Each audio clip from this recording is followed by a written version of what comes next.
Sonic Lab TV.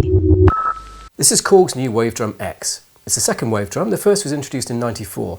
It was very advanced too. It was the first instrument of any kind to use Korg's newly developed Oasis system. But it was very complex, very expensive, only a few were made, and it quickly disappeared into mythology. Very hard to find now. If you can find them on eBay or wherever, they're going to fetch quite tidy sums. So there's a lot of interest in this new version. What's it like compared with the original? How have they cut corners? It's a lot cheaper, so what's changed? Is it better? Is it different? Let's have a look. Now, we're no percussionists, but we know some people that are. So first thing we did was give it to them and see what they thought. The first pair of percussionists were Ivan Moreno and Andy Fuller. Oh, I've got the manual in here. Although, really, I never read manuals. I just want to see about the tension of that skin. So out of the box, you guys reckon it's a bit loose?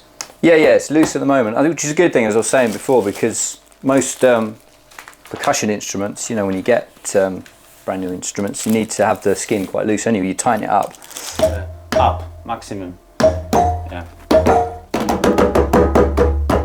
So it's very good. That sounds just like that, almost. Up, close, open. Well, that's brilliant. It's quite good.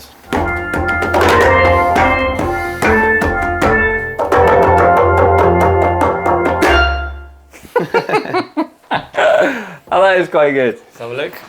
More sound.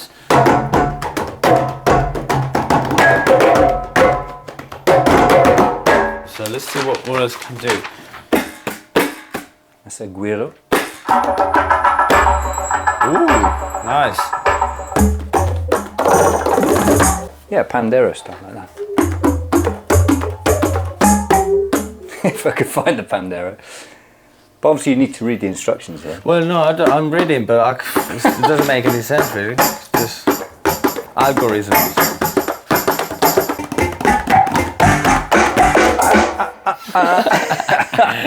I like the synth. It's good. So, quick impressions now. Now you've had a little bit more time to play with it. It's good. I love it. I definitely buy it because I play in bands with when you have to. You have to sometimes play many different instruments, and this is very, very useful because it's very small and it's it's good. It's responsive. You're not gonna use it for everything, but for certain things, it's gonna be a really good piece of equipment. Yeah, definitely. I think it's just getting like any instrument. You got to practice it for a while. This is like a new instrument to us. The drum is a good size. It's like a conga. Quinto conga size, but yeah, it's very sensitive. I'd definitely try it out on some. I think reading the instructions, I think for this one is worth doing. Definitely, I'd be up for that. So that seems to be a hit with both of them. There are a few issues raised. We'll address that later. Now let's have a little bit more of an in-depth look at it. So looking at the Wavedrum, we have a 10-inch head. You can change the skin on this. It takes any standard drum skin. You can change it and adjust the tension using these bolts here. There's two sensors mounted either side of the rim. There's a sensor underneath this cover here that picks up the sound of the head, and there's also a pressure sensor. Unlike the first version of the Wavedrum, the rim is now part of the unit. In the first version, it was an option. You could put the rim on or take it off. This is all built in one piece. So looking at the connections, first of all we have the power input. It takes a standard 9-volt power supply here. The cable loops through a little hook here on the unit, which is quite a good idea. It keeps it a bit more secure if you're in a live environment. Stops it pulling out. You've got a power switch. Next to that we have the main outputs left and right. These are on standard jacks. Next we have a mini jack for headphones and another mini jack for aux in. You can place an iPod, any other sort of music source, or even connect another Wavedrum through that. Looking at the controls. First on the left hand side we have the volume control. Then slightly recessed there's the right button. Then there's a bank of 4 controls here. These control the selection of programs if you're in the live mode. Also in conjunction with the mode switch here, they can change the selection of either the live mode, edit mode 1, edit mode 2 or global edit mode. Last up we have a 3-segment display here, and at the end we have a value selector. This is infinitely rotatable. This selects either the choice of program or changing any of the edit parameters once you're in edit mode. Now if I'm in live mode, changing voices with these buttons is pretty quick. If, however, you want to change it from the value, then it takes a little bit longer. It's not too bad, but some of the programs are a bit longer to load than others. There's also a loop phrase mode. There's 100 built-in loops. These are fixed in tempo, but cover a variety of different tempos, rhythms and types of music. So that's a brief overview of the instrument. Let's see what Lisa Cherian and Mike Vince have to make of it. Could you see yourself using that at a gig? You wouldn't use it at a small gig, but if you were in a big touring band. It'd take me a long time to get used to it. You know, I'm not good at reading manuals, so I'd have to read the manual, obviously, to find out all the sounds, what it can do. And I haven't got time to do that now anyway, so for me personally, I wouldn't really go for it. I really like it. No, but it's the same thing I had with the electronic drum kit. I actually ended up just using most of the basic functions, really, and getting on with practicing and playing rather than...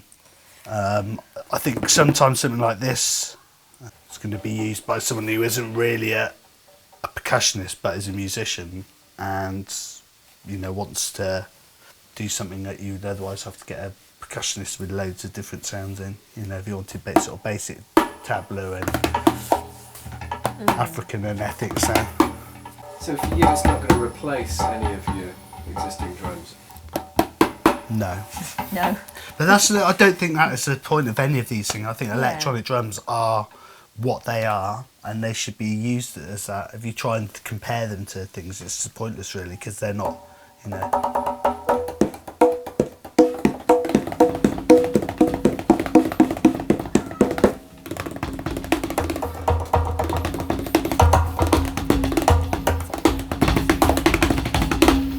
Yeah, you can leave it with me, Andy, if you like.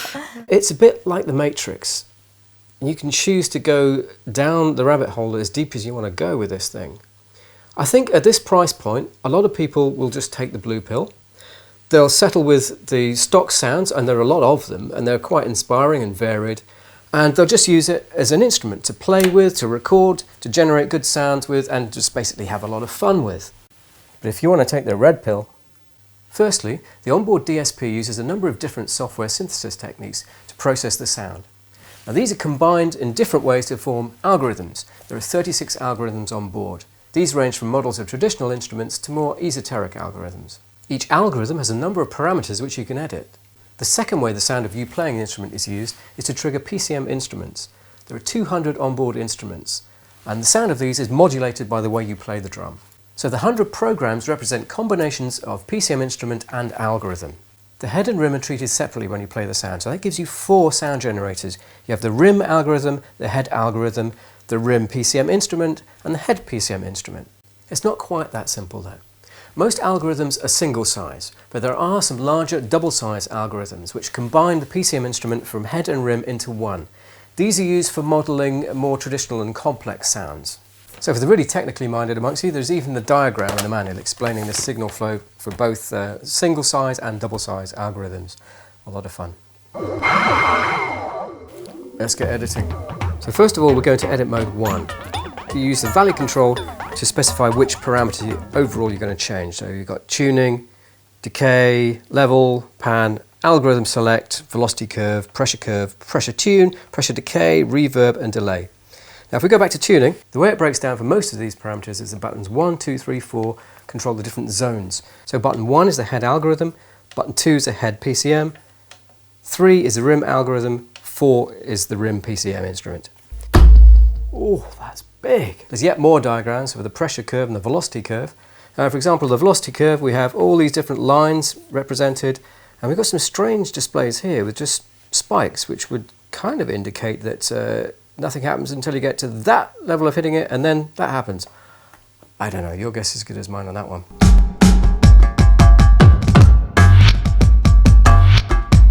Going further in, each individual algorithm also has a set of parameters which you access via the edit button 2. So if we look at the Udo voice, for example, we've got clang pitch, clang decay, colour, height, width, clang level, boom level, and clang type. So just to show you, I'm not making this stuff up. We go to edit mode 2, We've got the head parameters 1 to 4, 5 to 8, and the rim parameters 1 to 4 and 5 to 8. The EQ represents how you're actually going to be playing the instrument, whether you're going to be using primarily sticks or your hand, and there's a whole load of different combinations you can have there too. Now, many of the algorithms represent physical models of instruments, but some are just out there. There's one called 1812, for example, which produces an ensemble of 5 snare drums. Open rim shots produce the sound of a cannon shot. And there's a whole load of scales you can pick. There's pentatonic, Okinawan, gamelan, I think that's probably gamelan, Indian style, whole tone, major, combination, and tonic only. Ugh. Ugh. Now, I think it's safe to say that your average percussionist isn't really going to be all that inclined to delve into the deepest, darkest depths of velocity curve programming. But it's useful having it there nonetheless. So summing up, what do I think of the Wavedrum X?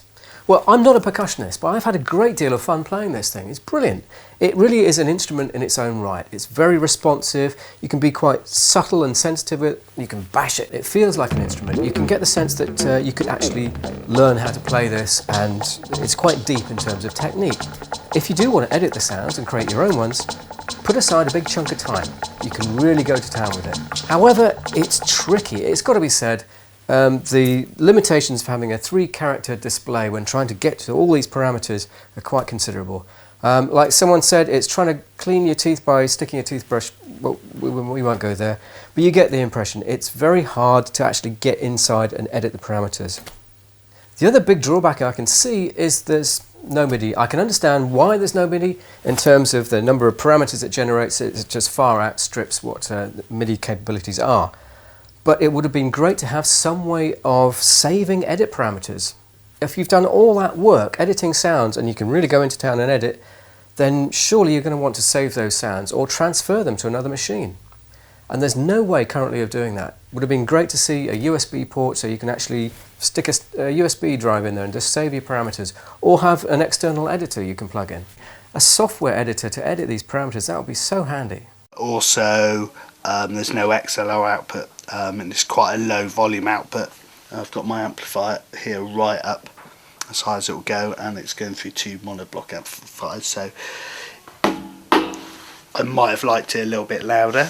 And also, you know, as a percussionist, I use my hands, and you know, when you play live and you hit this with my finger, it's a little bit painful, you know, because this is right in the middle as well of the ring. So maybe, you know, I would put this thing in a different place on the side, you know, here. Why this bit is aluminium? It should be like rubber, really, you know, because it's better for the sticks, definitely. If you're playing the sticks here, you have more control if it would be rubber, you know, or something softer, you know. This lump here gets in the way. It gets hit by the sticks when you're using it, and these knobs are a bit vulnerable to getting turned or even coming off in a live situation. But okay, I'm not going to give this too much of a hard time, because basically I believe this is a fantastic little instrument. It's really responsive to you playing. It makes me want to actually get down and have fun. And there's not many instruments that out of the box make you think that way. I have to say, Korg have got another winner.